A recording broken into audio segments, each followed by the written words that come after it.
Welcome back to the Triple Cross podcast. We are coming live to you from California. All of us are in California. If you're in another state, welcome to California virtually. We will be right back after this short message. We're going to be talking Dodgers take 2 out of 3 the Giants, and the Rays are 13-0. So we'll be right back.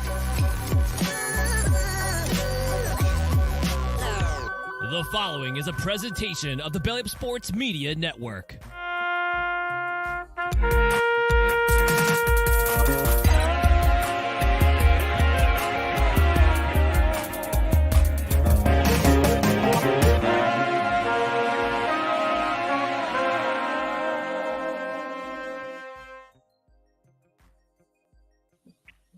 What is up, YouTube and Twitter?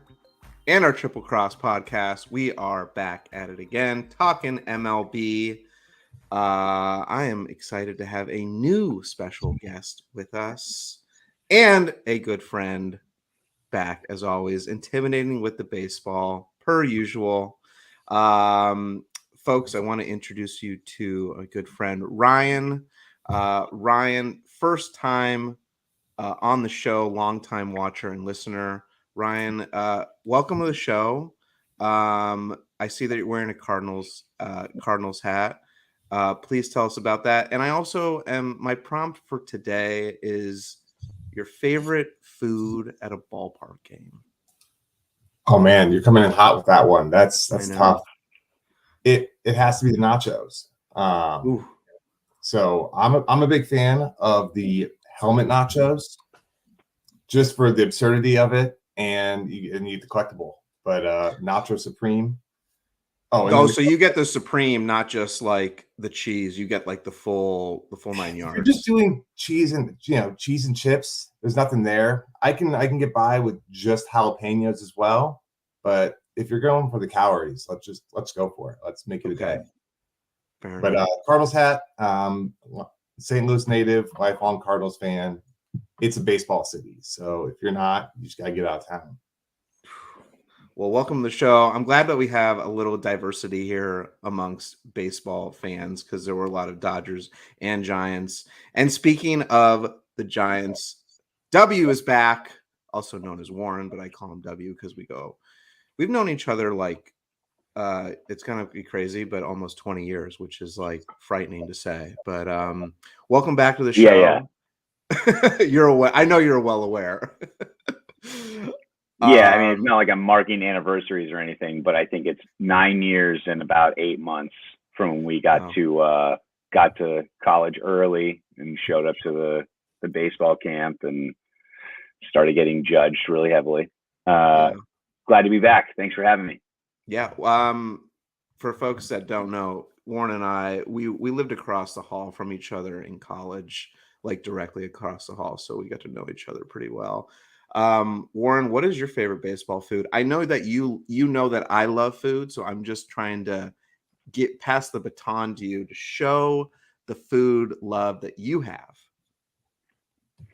So I want to start this segment by saying about like sort of the foods I don't like. So how about Dodgers dogs? It's garbage. It's terrible for you. It's awful. It's just garbage. So when I go to Park, I like to get a nice glass of white wine and a nice little poke bowl. I prefer tuna, but that's kind of my go-to. And then, if I'm hungry after that, maybe I'll go out and get a nice crab sandwich in the outfield on some toasted sourdough. So I like what the San Francisco team is offering food-wise. Okay, well, I'm glad that you find fulfillment in the offering that your team gives you. And well, the Dodger dog is legendary. I mean, there's not many hot dogs that have their own like branded name. But I will say, I have yet to see you drink white wine at a baseball game. But I did have the crab sandwich with you, and that was very good. And that line in the outfield is quite ridiculous. So if you are in San Francisco and you do like crab, Or even if you don't, you should try the sandwich in the outfield. I don't know. What's the name of the place? You know the name? I don't know. Just ask for the Crazy Crab sandwich, and There it people will is. point you in the right direction. Crazy Crab sandwich. Well, on that note, I'm getting hungry. But we're gonna have a good show tonight. Don't get it wrong. I'm just gonna have a great dinner tonight. We have to call out a few of our sponsors. Oh, but before I do, for folks that are watching, like the video. For every 10 likes, we're giving away a $25 MLB gift card tonight, for every 10 likes. And then we're also going to be doing an exclusive Playback.tv giveaway that will be after our broadcast on YouTube. We're going to go to Playback.tv. The link is in the description there. And I'll give you all the details about that. So, first call out is Konzori Shoes. Head to konzori.com/triple. The link is in the description for 15% off. Right now, they are giving a 30% off site-wide sale. And for folks that don't know, Konzori Shoes gives you 2.8 inches extra of height. So you can just slap on these shoes. If you want to play some b-ball, you'll get 2.8 inches taller. I actually may be able to dunk with these on. That would be a nice experiment. Warren, I know what you're thinking, but I would like to prove everyone wrong that I could probably dunk with these shoes on. Or if you're pitching on the mound, it'll give you a nice little angle there. So head over to konzori.com/triple, 15% off already what they're giving you.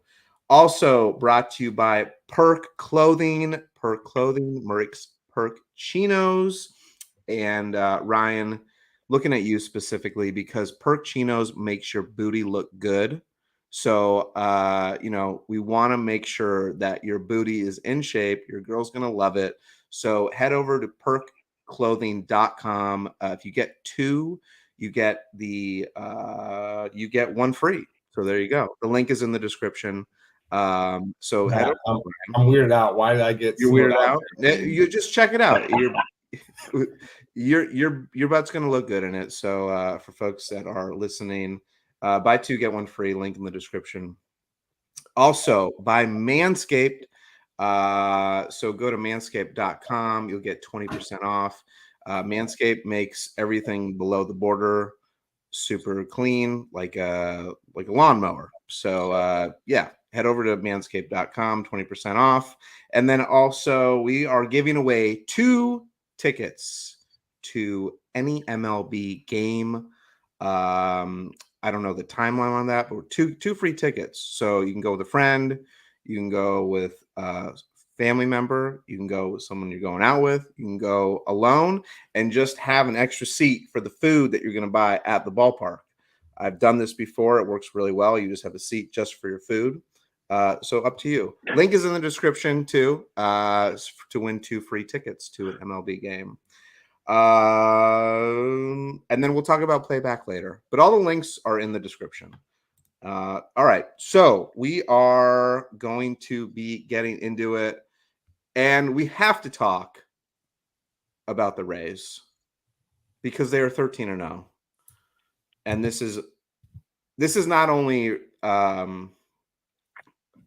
very long streak, 13-0 in any point of a season, let alone the beginning of a season, but it's also the Rays. So you're having like multiple effects here that are just like kind of fascinating to watch unfold.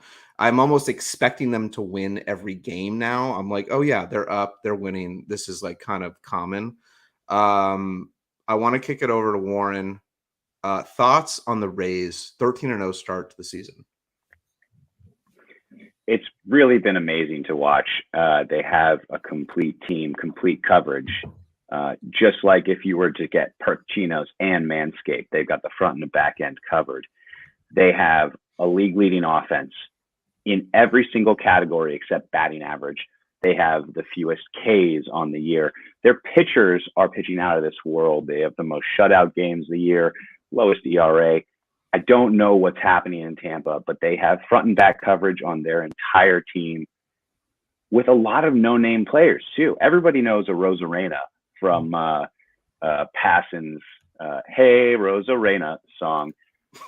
but who knows their rotation? If you're paying close attention in fantasy, you know what they have, but they're not normal names that we'd see. But the effectiveness is out of this world. I don't know what is happening in Tampa right now. I don't know how they're going to end up this season, because they always seem to underperform despite their sabermetric season-wide dominance when it comes to the playoffs.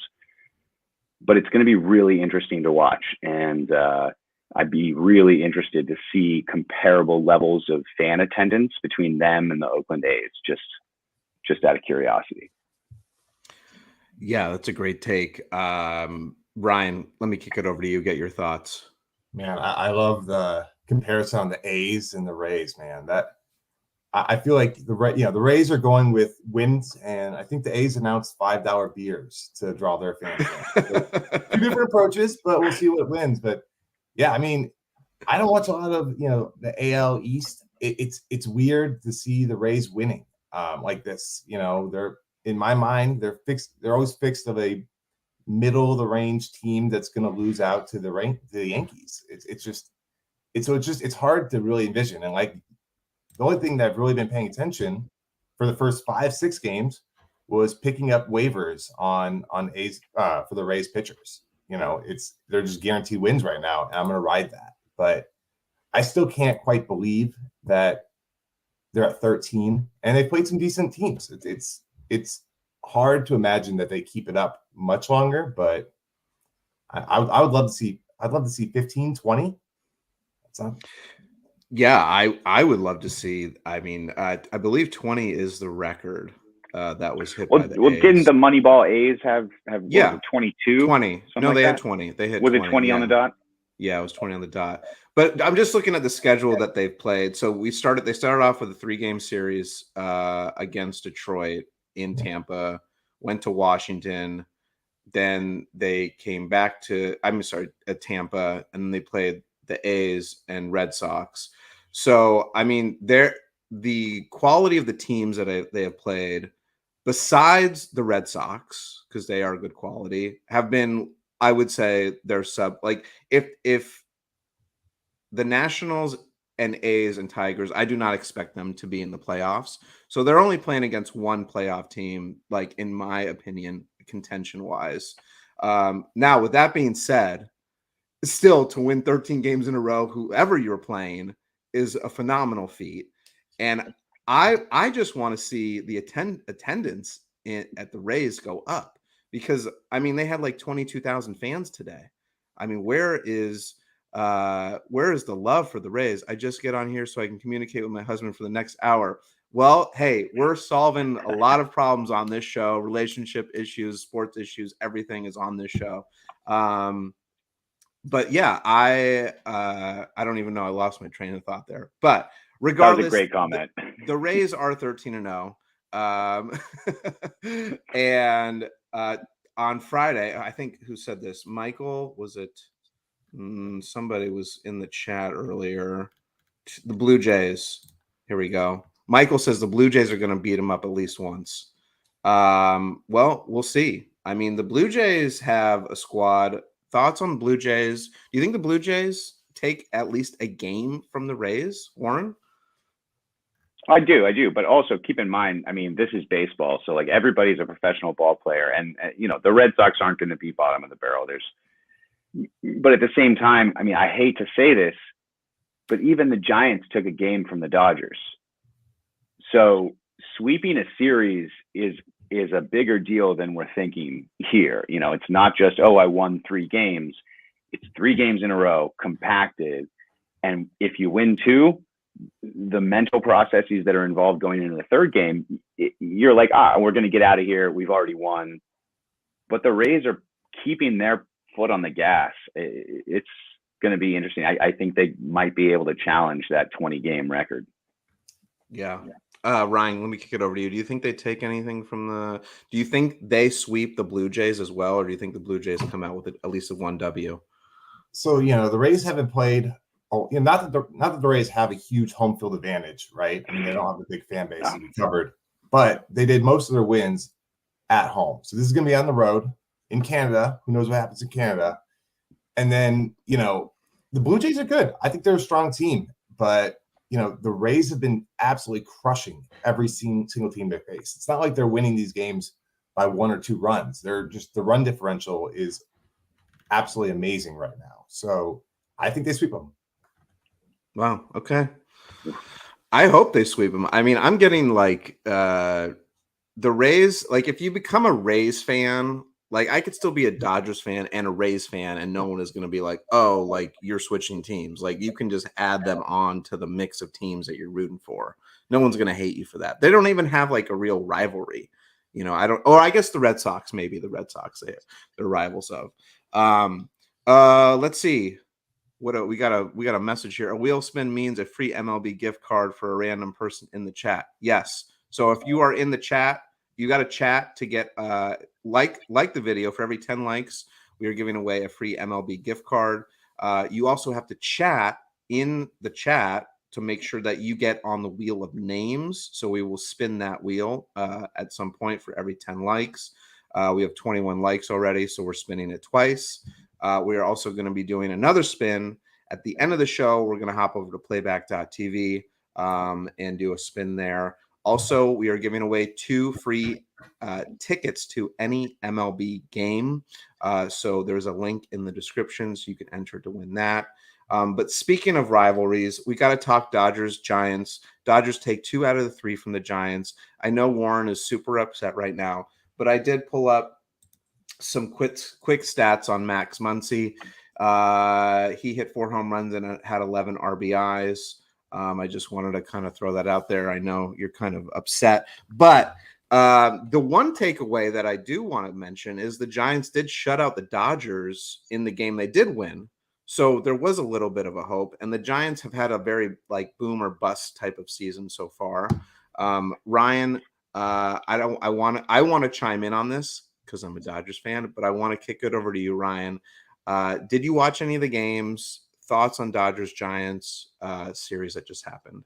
So first game of the season I got to go to was on Monday night. Saw the Dodgers, 9-1, just absolutely pound the Giants. And it was interesting because it was all home runs.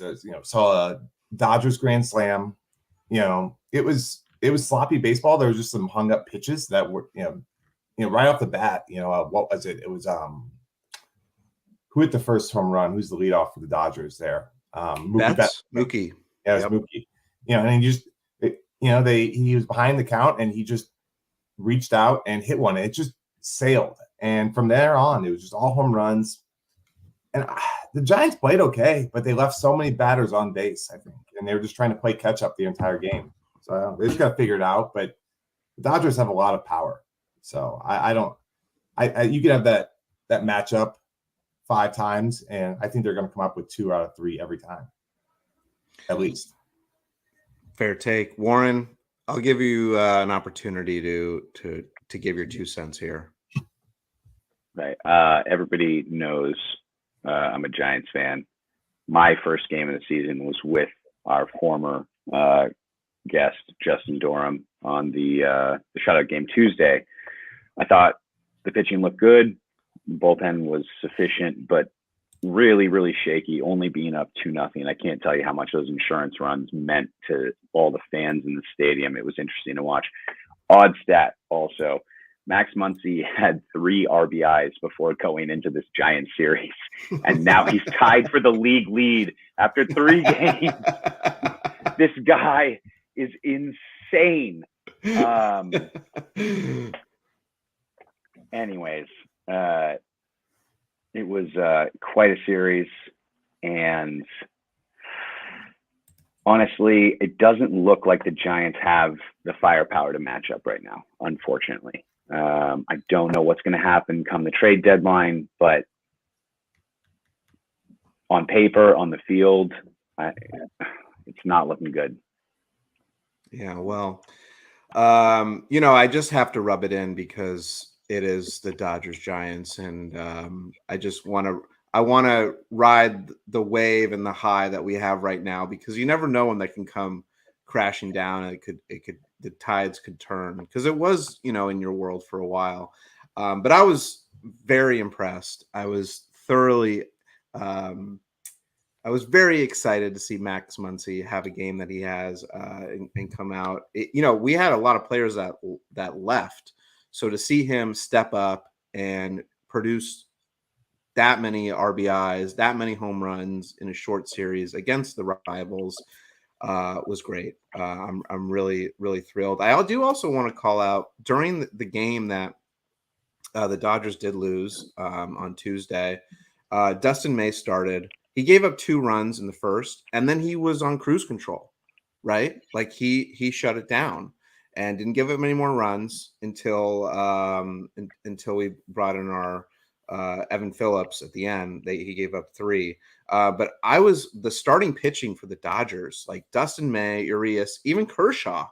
I mean, that is a solid 3-man rotation when you're looking at the playoffs.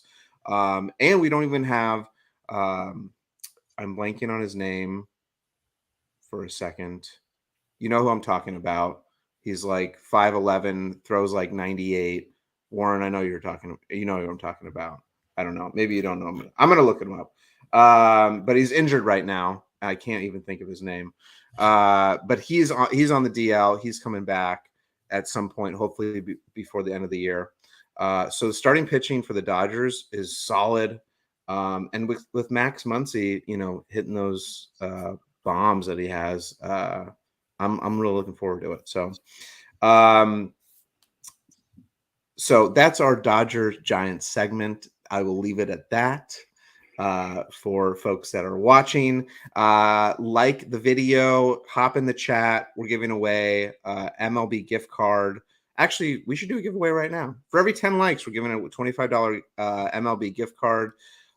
So we got the wheel of names up right now. Casey is the mystery man behind the scenes managing all this.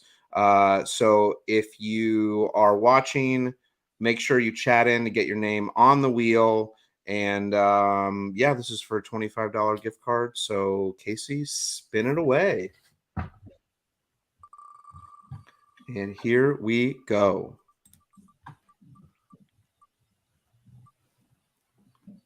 Ooh, Kevin CH. Nice job, Kevin. Kevin, you're going to email triplecrosspodcast@gmail.com. Oh, we don't have the name of just put the name of the title of this video. So the Rays are 13-0. Just put that in the email and we'll know that you won. Just mention you won the episode 56. Thank you very much. So for folks that are watching again, $25 gift card giveaway for every 10 likes. And then we are also giving away 2 tickets to any MLB game. Link is in the description, how to enter there as well. All right, moving on up. I'm going to pull up a little kind of funny play that happened here. So let me share my screen real quick. Give me a moment.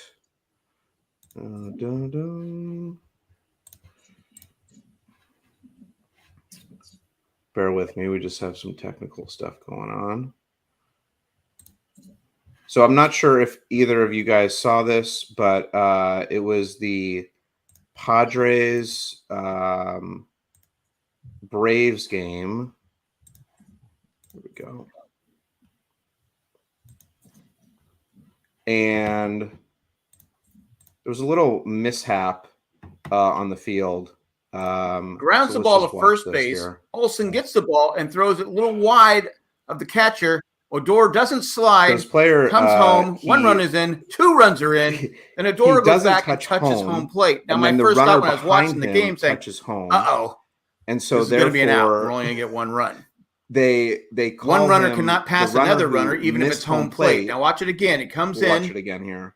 And I'm going to stop it right here, and you can see Odor. It's close, very close, but he doesn't touch home plate. He should have slid. The guy behind him just follows suit like he thought that he touched home plate. It's 4-0 Padres. The problem is runner at second, 1 out. Missed home plate, and I think he realized when he goes back, I better touch. But Kim doesn't know what's going on, so Kim comes in and scores. Trying that hard. What was turned out to be the 3rd run, not the 4th run. I don't know if you guys saw this. It's close, but he doesn't touch home plate. Think that this is kind of poor. Just one of those things you don't see that often. general baseball. Again, like, you can't why blame is he not Kim, slide there? but Why if is he Odor, not again, I'm not running sure why he back? didn't slide. And why is the I'm runner just from confused third by to it. Either home? way, He should not be as the running Braves that hard initially to make sure that that run scored.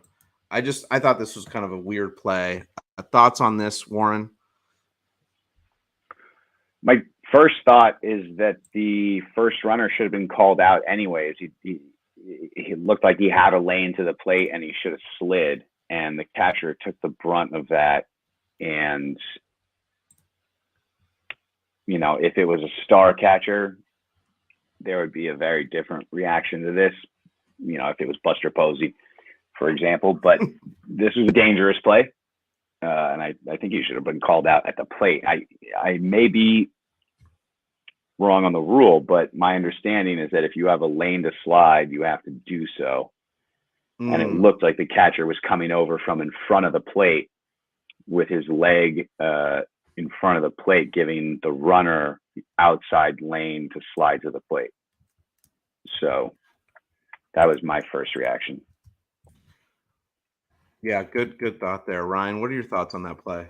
I hate to agree with Warren, but yeah, I mean, I'm not gonna give grief to a guy who's running too hard for a play that he could just jog it in. But you know, yeah, plays at the plate are dangerous. I think we're not really at that point, especially the beginning of the season, where you're trying to mow down a pitcher or a catcher or anything. You know, just take the easy slide, take the run, and you know, it's kind of a weird deal. Yeah.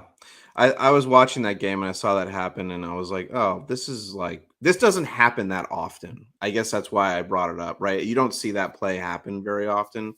And it was just kind of a funky situation, especially at home too, where it's like, you know, you're either there's just not much wiggle room there. I'm also like, this is kind of going off a little bit, but you can't like run over the catcher anymore.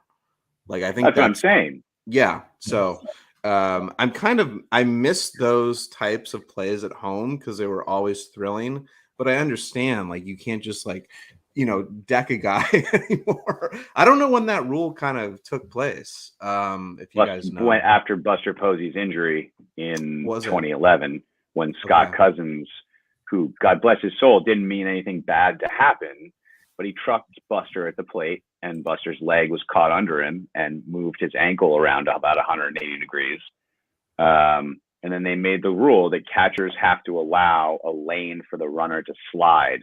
And if they do, they can't be trucked. But if the catcher moves up the line into the base runner's line of approach to the plate, then collisions can be okay. But that kind of is on the catcher to position themselves appropriately in that situation. And in the clip we just saw, it looked like he did, and the runner just didn't slide. So it's a dangerous situation. We hate to have a Ray Fosse again.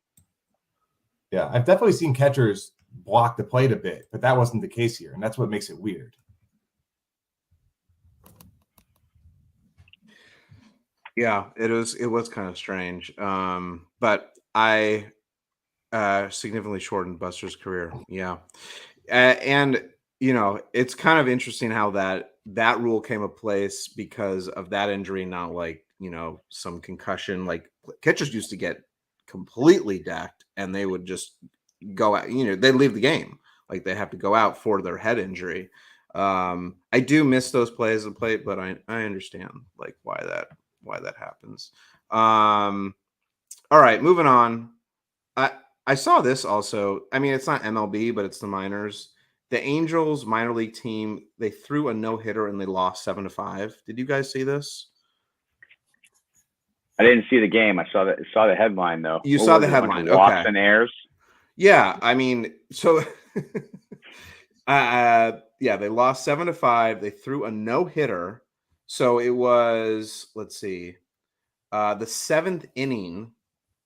I'll go play-by-play real quick. There was a walk, a pop out, a walk, strikeout, swinging. So you have 2 outs. Then there's a walk, reach on a fielding error, and a drop fly ball. Hit by pitch, walk. Wild pitch, hit by pitch, strikeout swing. Oh God! I mean, that is just, oh my gosh. I don't know if I've heard of a no-hitter when they lose, but not 7-5. That seems abnormally strange. But I guess that's the minors for you, right? Oh, that's too funny. You'd love to see it. What level was that? AAA? It was, I will tell you here. It was AA. Yeah. Crazy. I just caught that too in the news here. All right, let's keep this moving here. Warren, I know you wanted to talk about Jose Abreu, so now's your time to shine. Let's talk about it. Oh, wonderful. Just a quick check-in on the fantasy baseball front, since that's kind of my jam. Jose Abreu, I drafted him in the mid-rounds, expecting a lot hit in the middle of a great order. But he has not performed this year. So I did a very shallow dive into other people's work. And this is the summary of what I found. Essentially, he had an unsupportable batting average on balls in play last year of 400. Due for regression in any event, no matter how good a hitter you are. That's just lucky. And it appears to be supporting some unreasonable numbers that he may have had last year. Maybe the Astros need to give him a little of that trash can medicine just to pick his stock up a little bit. An interesting side note that I saw today after I wrote this note, Matt, Evan Gattis, former catcher for the Astros, has been talking a little bit about that trash can banging stuff. And one thing I found interesting was that he said that the Dodgers almost assuredly had some similar system going on at the same time, and maybe they just didn't get caught. So wait. Let's pause. Yep, I'm just going to throw that bomb out. Yeah, there. where are you talking about during that same series? Yes. That's what Mr. Gattis, reputable source, said. Okay, and what evidence do you have to support that argument, or did he have to support that argument? You'd have to read his book that I'm sure will be coming out soon, and it'll be a humdinger. Okay. I believe you call that in your profession hearsay. Yeah, but it doesn't mean it's not true, especially when it comes to the Dodgers. Well, I'm looking forward to having that revealed. But continue on about your Jose Abreu story here. No, moving on from Jose Abreu, okay. I personally, like many other fantasy owners, are trying to sell him to unwary victims. Rookie phenom Jordan Walker has been in the news recently for a 12-game hit streak to start his major league career, slugging almost 500 and almost 400 OBP. And the hilarious stat about this is totally unrelated to fantasy baseball, but his overall WAR is 0. Wins above replacement, 0 on the dot, because he's so bad on defense. They're just trying to find a place for him on the field, and they will. But one teammate said it kind of looked like baby giraffe time in the outfield when he was there. Oh my gosh. Well, so he's just playing the outfield? They're trying to work him in the outfield. I think he was a first baseman previously, but Ryan may have some insight here as well. Oh man, I was hoping we were just gonna skip over that once this came out. Yeah, I mean, it's weird. I mean, we have a DH spot, right? Like, I don't see why he has to be on the field at all. But and maybe that's to the benefit of us. But I'm just happy he's hitting. I don't the fielding. We have plenty of we're probably one of the best infields with Goldschmidt and Arenado on the corners. We have fast outfielders. Put him at DH and just let the kid hit. I mean, he's 20 years old. Let's give him a little bit of time to develop. And I didn't realize he's 6'6", he's a big boy. 50. He's a big boy. He's like Aaron Judge. I mean, that is he's 250. He doesn't look not 250. Quite that he looks big. pretty slim.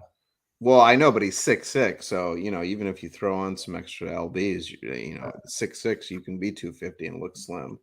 But yeah, so you think they should just throw him at the DH? Until he gets figured out. I mean, we need offensive production right now, so you don't send someone on a hitting streak down AAA. but you can't afford those mistakes. So let him keep producing until that runs out. I don't know. So let me ask you guys, because I haven't even watched any of his kind of blooper reel, I guess I should say. Like, what is he just dropping fly balls? Is he just throwing the ball away? What is he doing? I mean, he's in right field. So I don't think it's anything. I don't think he's any egregious errors. I mean, how many errors does he actually have? I have to check his stats. Yeah, I can look it up here. The appropriate question is, how many errors can you possibly make when you don't make it to the ball? So that's why his UZR rating is so dog-ass, and why he's so subpar. It reminds me of God. Do you guys remember Darwin Barney, who had 12 wins above replacement on defense, but a negative 12 on offense? Wow! In this 1 year, oh my God! You know what's interesting is he's not even showing any errors. So I don't know. That's kind of strange, but.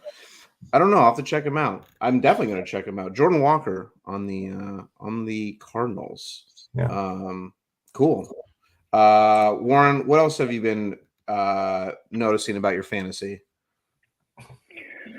Well, one thing I've been constantly looking into is just early in the season, just for fun, who's the number one, fantasy player. And unexpectedly so far this year, it's Matt Chapman of the interesting Blue Jays that we talked about earlier, with a stacked lineup. He's taking full advantage and getting fastballs, being protected in the lineup. He was formerly of the future Las Vegas A's and current third baseman of the perennial underachieving Toronto Blue Jays, as I said earlier. So good luck to Matt Chapman. So all the flavors in the world, Warren, and you choose bitter and salty. Wow. Yeah. Well, yeah, I guess that's what you decide to choose. All right. Let's do we need to spin a wheel? Let's spin a wheel, guys. No, yes, Casey, we good? We're not good. We are not good. Keep it going. All right. For every 10 likes we get on the video, we are giving away a $25 gift card up to MLB Shop. And then also we have a 2 free tickets to an MLB game this year. Link is in the description. We are going to keep it going here. I want to pull up. Let me just pull this up. Give me a moment. There was. I'll add in the meantime while we're transitioning. This is not fantasy related, but we did have the most lopsided trade in MLB history completed recently when the Giants reacquired Darren Ruff. So there was a trade last year: Darren Ruff to the Mets for Michael Conforto and 3 prospects. The Mets recently released Darren Ruff, and the Giants just kind of picked him back up. So we got a whole bunch of stuff for absolutely nothing. So. Classic Farhan move, middling and mediocrity, but hey, we got to win on the Mets, I guess. All right, we're going to be watching some the best home run celebrations of the year. I actually haven't even seen this one from the Pirates. So this looks very thrilling. So we're gonna take a poll of who you guys think has the best home run celebration of the year. We're gonna watch this one here. Is that an actual sword? It looks like it is. I thought that was a bat at first, but that's dedication.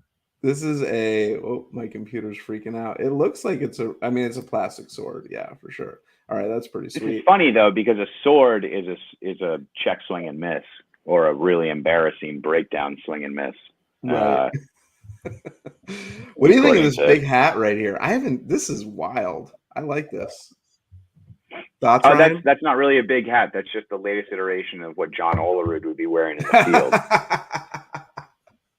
John Olerud. Oh my gosh. Ryan, what do you think of this big hat? Oh man, other than the fact that it's a Braves logo on, I kind of want it. I mean, that's just if they sold this at stadiums, they would have record sales, I think.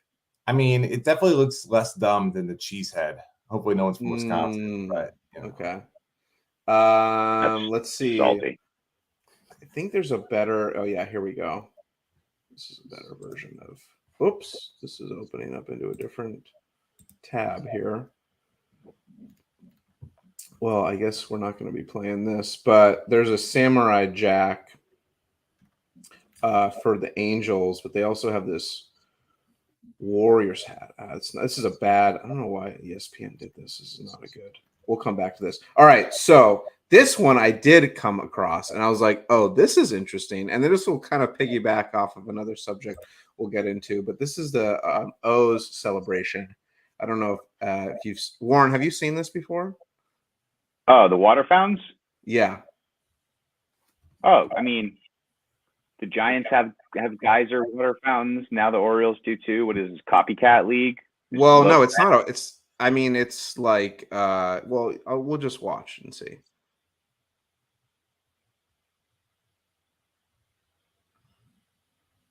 They didn't have this queued up right at the celebration, but I'm thinking of a different celebration. This is the Dong Bong, I believe. Yes, this is. Which they're trying to rebrand as the Homer Hose. I saw earlier today. But now, what do you Dong think? Bong, and now you do too. What are they putting in there? I mean, I see a marketing opportunity for Gatorade, but I guess this video, this article needs to update their videos, but it's basically a bong, or not a bong. It's a right? Am I saying this right? Yeah, it's a beer bong. Yeah, beer bong. Yeah, it doesn't have a big enough funnel for right. This funnel's a little weak here.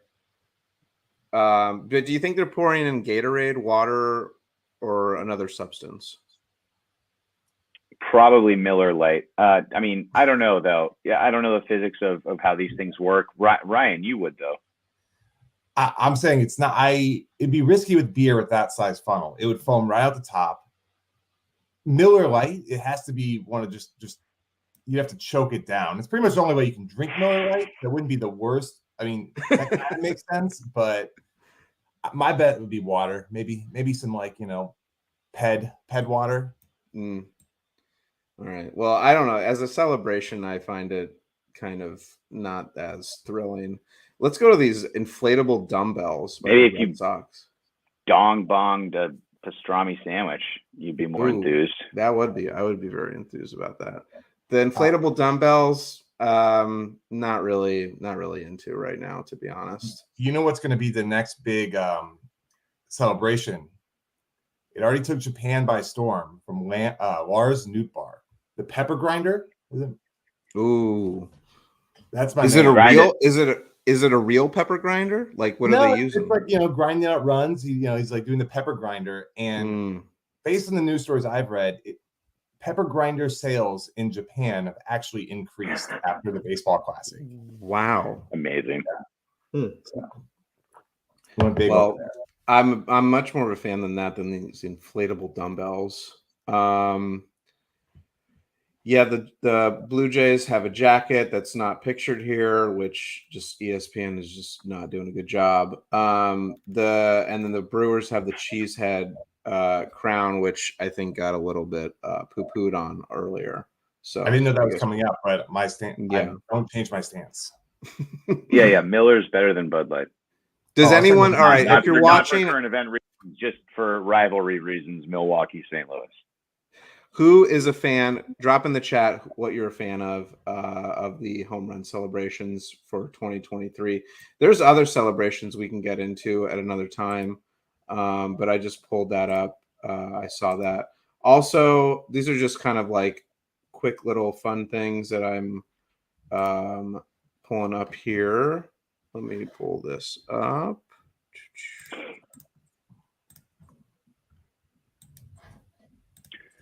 So Ryan, how's the status of the Brewers and Cardinals rivalry right now?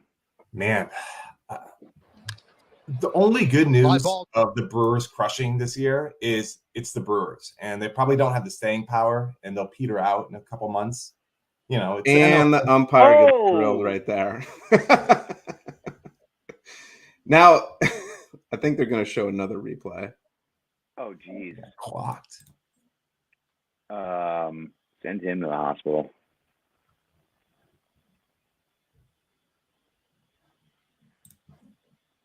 Yeah, I think. How many fingers am I holding up, bud?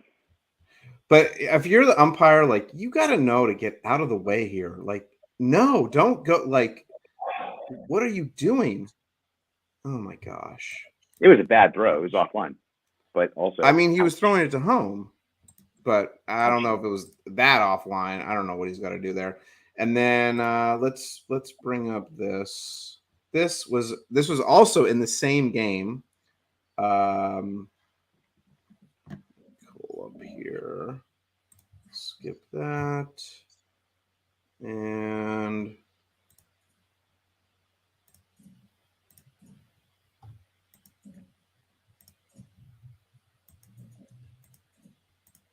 I don't know, but Warren, right. you know, I gotta be honest, sitting behind three games behind the Brewers, I'm feeling a lot more comfortable than sitting behind the Diamondbacks, the Dodgers, and the Padres. Oh, that's a low blow. Guardians. Well, I mean, it's easy to where say. the fun begins. The aces from the Brewers just went down with Woodruff going onto the IL with I think it was like a back issue out of the blue. There's no warning. He pitched and had a great game, and then a day after went on the IL. So here's what happened in the Yankee game. This ball was initially ruled caught, and the players left the field, and then it got challenged. You have only 15 seconds to challenge a call, and the 15 seconds had passed, and Francona, I don't know, he still challenged it for some, or the umpires like reviewed it. I'm not sure if it was coming. I think it was coming from Francona. Aaron Boone is like, no, you can't challenge after 15 seconds. That's the rule. And Aaron Boone, he just like loses his mind. Aaron Boone is objectively not a good manager. Well, whether that has any bearing on this situation right here is a different question, but yeah. But here's my main call out here is like, if we're following these new rules right now, and they're so like, you know, you have to follow 15 seconds for pitch clock, and then you don't follow this rule. I'm like, well, okay, you guys have all these rules set up, and you're not following them. That's not what's going on with that. That's I don't know. Well, I mean, that's baseball. Like that was happening with the prior rules too when it came to pickoffs, balks. Umpires always had the authority to control the batter's box and get a hitter to get back in the box, and they were given directives in the past to do so. But I don't know. I've said this before on this podcast. I think these rules are overkill. But yeah, Ryan, what's your take on that? It's fast. I mean, honestly, though, you can always adjust it again next year. It's not that big of a deal. And if I always have the opinion, a play like this, it's a one-off. Maybe it happens a couple times over the season. If you are one or two plays from making the playoffs 2 weeks into the season, then you have plenty of time to make that up. Yep. Agreed. All right, let's move on. So last episode we talked about some brawls, and I was like, oh, we should pull it up on YouTube. And I was like, okay, as a special, we're gonna watch the brawls that we talked about on the last episode, because a lot of people, and including myself, were like, well, wait, I want to actually see these. So let's watch this one, because I watched it earlier and I was like, oh, this is good. So the batter gets thrown behind and then decides he's going to bunt and destroys the pitcher. So good. Do we know who this is? Yeah, I think it's in the comments below, but I don't recall offhand. But, oh, God, he got him. Oh, that's so good. I want to see who this is. Let's see. There might be some not safe for work comments there. Yeah, too, as well. So we don't know who that is, but that was awesome. All right, so then the other one, I'll pull it up here. Let's see. Give me a second. Oh, we haven't. You don't see that in today's game anymore. No, that would be when there's a bunt up the first base line, the pitcher fields it and like gently tags the batter, and they have a little hug, and nobody's throwing a shattered bat at Mike Piazza anymore. Nobody's trucking anyone up the first base line. All right, so this was this the one that Justin mentioned or you? Yeah, this is Justin. Because this ended Mike Morse's career. And Bryce Harper wants a piece of Hunter Strickland. Ooh. Here they go. See, why didn't he Strickland throw lands that a punch. Harper lands a punch. Bench is empty. Yeah. So in this fight, Mike Morse and Jeff Samardzija get into the fray, and Morse is grabbing a Nationals player somewhere in this scrum, and Samardzija goes in and trucks the both players and gives Morse a concussion. Wow. and practically ends his career. And this is one of the most this is a tragic fight because he was an all-time forever giant. Yeah, I mean, Bryce Harper's I would not want to. I thought he was going to throw that helmet at him. He tried. No, he threw it away. I mean, he drops the bat, he drops the helmet. He like faked it. Yeah. This is a clean fight. That is, yeah. Oof. There we go. All Hunter right. Strickland was a big boy too, and he got traded off of the Giants shortly after this happened. That's not kind of a. Then there were a couple wild inside pitches. There was a little history there. That wasn't a one-off. Right. But Hunter Strickland was shipped out of town pretty quick after that. Yeah, I didn't know it ended his that guy's career. That's crazy. All right, so this was mine. I'm sure a lot of people have seen Here's this. Ventura, RBI single in the first. Watch it. Oh, classic. And this is actually a terrible fight for pitchers to watch. The reason is, if you've seen Bull Durham, you'll know this. You never, as a pitcher, want to punch somebody with your pitching hand. Well, this is true. Yes. You always want if you're a righty, you always want to smack with your left. So Ryan should have gone the other way, headlock with the right arm, lefty swings. But but you're talking about Nolan Ryan. I mean, that's not a normal human being. And there was history before this too. I think Pudge Pudge is right there. Oh man. Yeah, this was not a one-off either. So apparently Bo Jackson pulls Nolan Ryan out from this pile because I watched a documentary on Nolan Ryan, who pitched 27 years in the bigs. That's insane. But he felt like he was getting suffocated at the bottom of this pile. So Bo Jackson is somewhere there. There's a Rafael Palmeiro. Wow. It's weird. You're not seeing the catchers. I would expect the catcher to protect Nolan Ryan there and come up behind a little faster. Well, he did, but he just couldn't. There he is, right there. Oh, there, yeah. There. Okay. Yeah. Oof. Anyways, I just had to pull those up because I was curious. I'm sure the audience was curious to see those too. Guys, I think that is it for our show. We ended on a high note. But we're going to give away. What's that? Noogies. Yeah. Nolan Ryan gave him noogies. All right. So Casey, we're good to go on our $25 gift card giveaway. Thank you all for watching. Remember to subscribe to our channel, and then we're going to be doing another giveaway on Playback. So the link is in the description. But we're going to do our giveaway here. So make sure you stay tuned. Casey, whenever you are ready.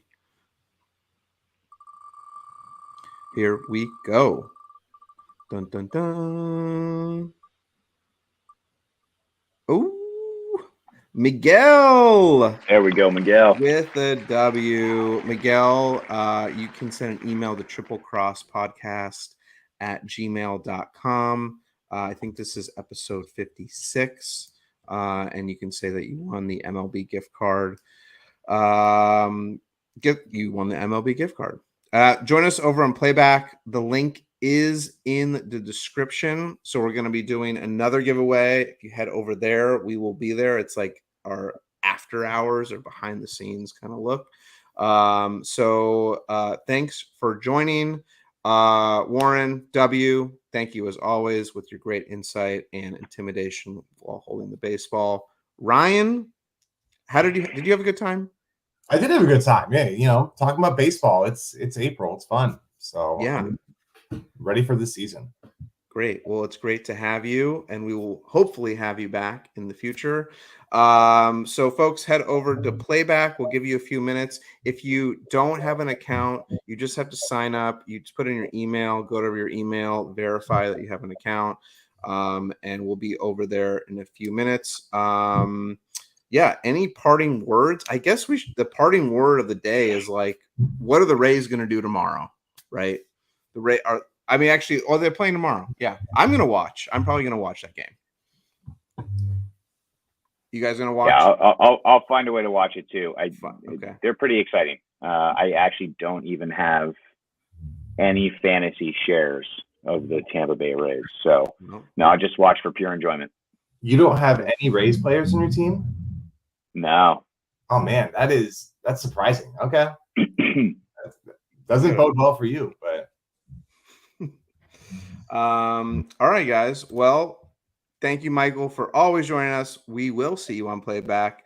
And we're gonna head over there right now. So thank you all for joining, and we'll be back next week for more Triple Cross Podcast Baseball Edition. And we'll see y'all later.